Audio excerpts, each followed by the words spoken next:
Welcome to another excellent chess video. What do we have here? What is going on? What can we do? That is a good question. Check, you freak rod. He's trying to windmill me. Now, obviously, I have only one move here. Well, that's not true. I can play rook to f3, bishop checks, king to here, rook checks, king to f1. The key thing is, if I go here,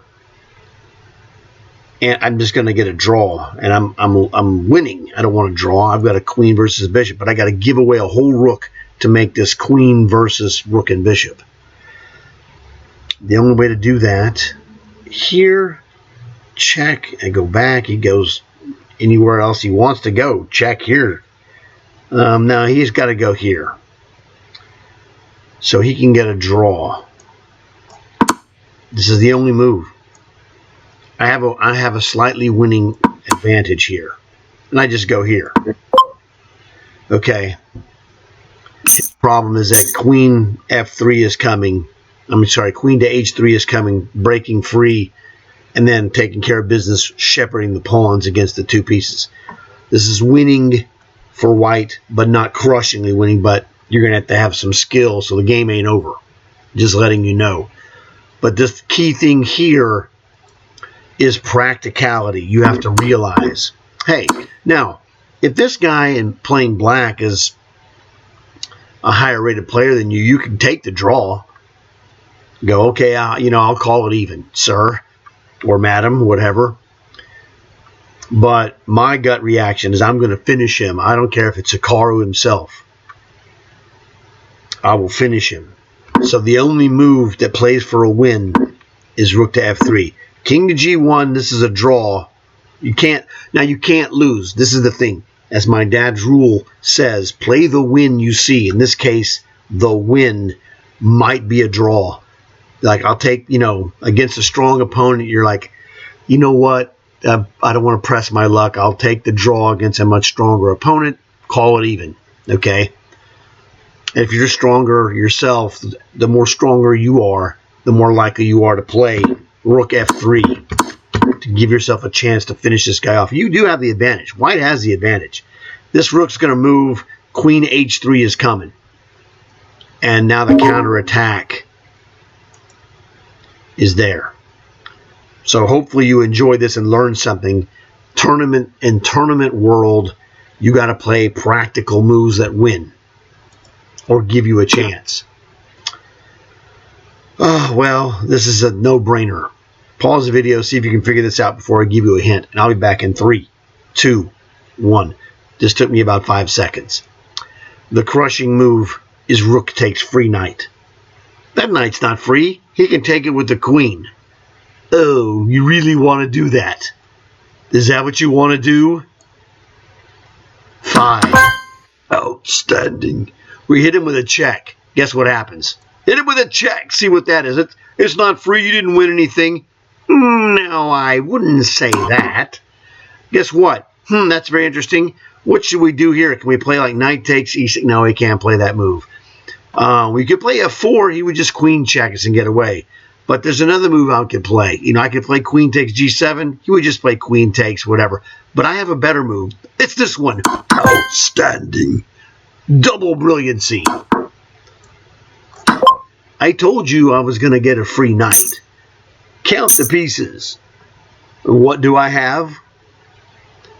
As my dad would say, and it was really annoying as a kid,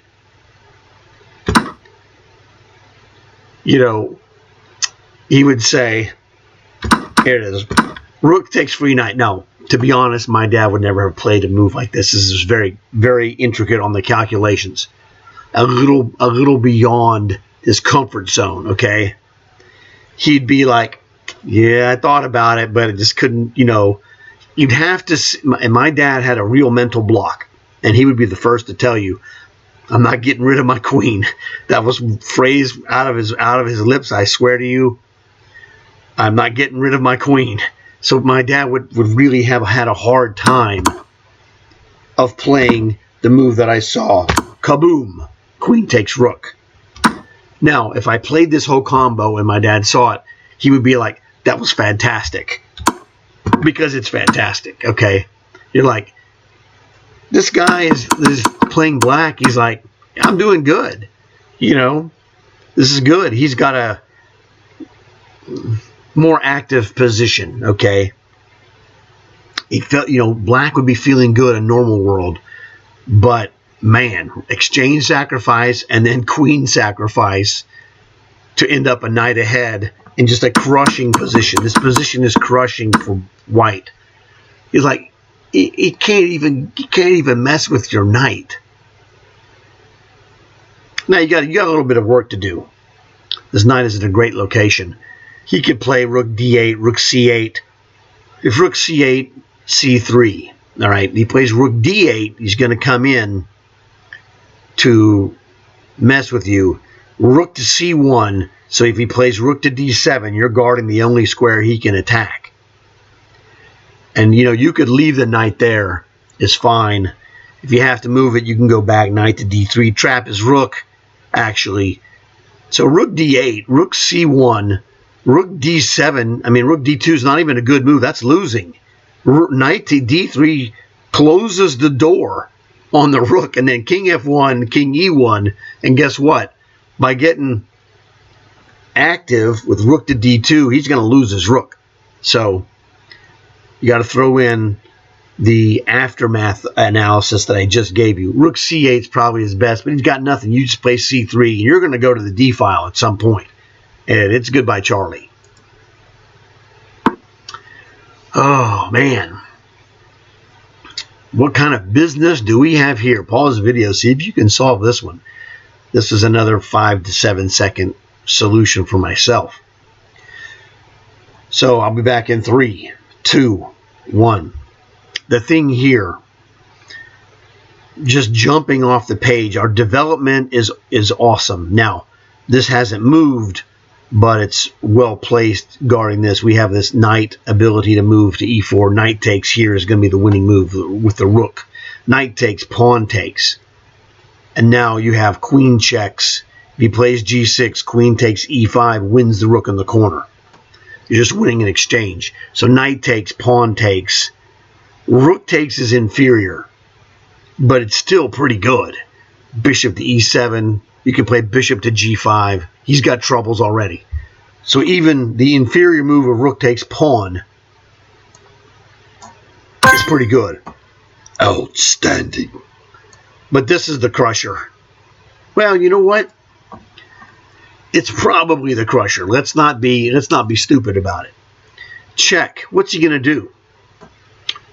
He really doesn't want to play g6. Let's say he plays king d7. Well, we can take this and double. Or we can play queen to f5 check. Now that's really nasty. Because he cannot play king over here. Okay, this would be a safety square, knight d7, and you can't get to the king. So we got queen checks, king d7, queen to f5. And he's getting reamed now. King to d6, you got queen to e6 check. Here, bishop checks, king to b4. This is nasty stuff, dude. It is crushing. Oh, you want to give me the rook, I'll take it. Oh, a tough guy, eh? Why, you? Yes. What are we doing? Takes, bishop here, game over. The pinning rook is just crushing. I'm just playing this from spidey senses. I wasn't even doing any tournament face. In a tournament, I would have, taken more time, but for entertainment purposes, we're doing this fast. Well, what do we have here? Notice that this guy is protected by this knight, but this knight is pinned, therefore it is no longer protected. So we could do some evil business. Bishop to a6. If he castles, Bishop takes, bishop attacking. I'm sorry, we don't want to play that. Yeah, we do. Bishop takes. That's a good question. Bishop to a6. Maybe we should just check this guy first. Take with check. Pawn takes. Bishop to a6. You double. Yeah, this is it. Getting greedy. Don't be fancy. My dad said, don't be fancy. This looks good. Exploits the pin. All right. But my spidey senses instantly say he's going to castle. And if you play bishop takes bishop, he plays knight takes bishop because it's not pinned. Outstanding. You're gone. Now it's over. Yeah, whatever, dude. A piece that is pinned to the king, like this bishop, is defending is nothing. Bishop takes free pawn, is what my dad would say. Bishop takes free bishop, forking your queen and your rook. Not you, but you, my opponent. But this is my dad's rule. Don't be fancy. I almost got fancy. Bishop to a6 prematurely is no good. You've got to chop the knight. Chop the defender. So we chop him. Pawn takes. Then we played. This is crushing. There's nothing he could do. At this point, most players would resign. At this point, they're even more. Even those, most of the ones who haven't resigned after that other bishop takes pawn will resign now.